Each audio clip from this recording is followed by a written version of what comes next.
বন্ধুরা, কেমন আছেন? আশা করি সবাই ভালো আছেন। আজকে একটি গুরুত্বপূর্ণ বিষয় আলোচনা করব।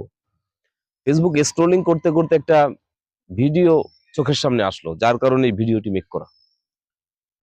যে আপনার সন্তানকে, আপনার মেয়ে সন্তানকে, আপনার ফ্যামিলির রাজকন্যা যে, এই রাজকন্যাকে আপনি কাজ শিখাচ্ছেন না।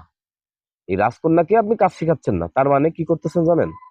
তার মানে আপনি যখন আপনার রাজকন্যাকে আপনি বিয়ে দিবেন, তখন গালি খাওয়ার একটা পথ কিন্তু আপনি তৈরি করতেছেন। অর্থাৎ এখনো বুঝতে পারেন নাই মনে হয়। বিষয়টা হচ্ছে আপনার মেয়ে, অর্থাৎ আপনার এখন যে আপনার ফ্যামিলিতে রাজকন্যা, এই রাজকন্যাকে একসময় আপনি বিয়ে দিবেন। বিয়ে দিলে তখন কিন্তু রান্না বাড়া করতে হবে, স্বাভাবিক। শ্বশুর বাড়িতে রান্না বাড়া করাই লাগবে, যেহেতু বিয়ে দিচ্ছেন। তখন সে যদি রান্না বাড়া না করতে পারে, তাহলে কি হবে? তাহলে এই বকাটা কিন্তু আপনাদেরকেই খেতে হবে, মা বাবার খেতে হবে। বলে তোমার মা কিছু শেখায় নাই, তোমার মা কিছু শিখায় নাই।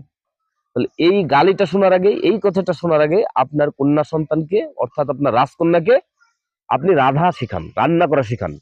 সে যেন ভালো করে রান্না করতে পারে। এই রান্না যদি সে ভালো করতে পারে, তাহলে আপনার সুনাম হবে। কি বলবে? যে তোমার মা তো খুব ভালো রান্না করছে, তোমার মা বাবা তো খুব ভালো করে তোমাকে যত্ন করছে। একটু কিঞ্চিত পরিমাণ যদি এর ব্যতিক্রম হয়, সেক্ষেত্রে ফ্যামিলি সহ কথা শুনতে হবে, গালি শুনতে হবে। তো এই গালি শোনার থেকে এখন থেকে মেয়েকে রান্না শিখান। আস্তে আস্তে আপনার সাথে হেল্প করবে। মাঝে মাঝে আপনাকে যদি হেল্প করে, সেক্ষেত্রে সে কিন্তু শিখেও যাচ্ছে রান্না।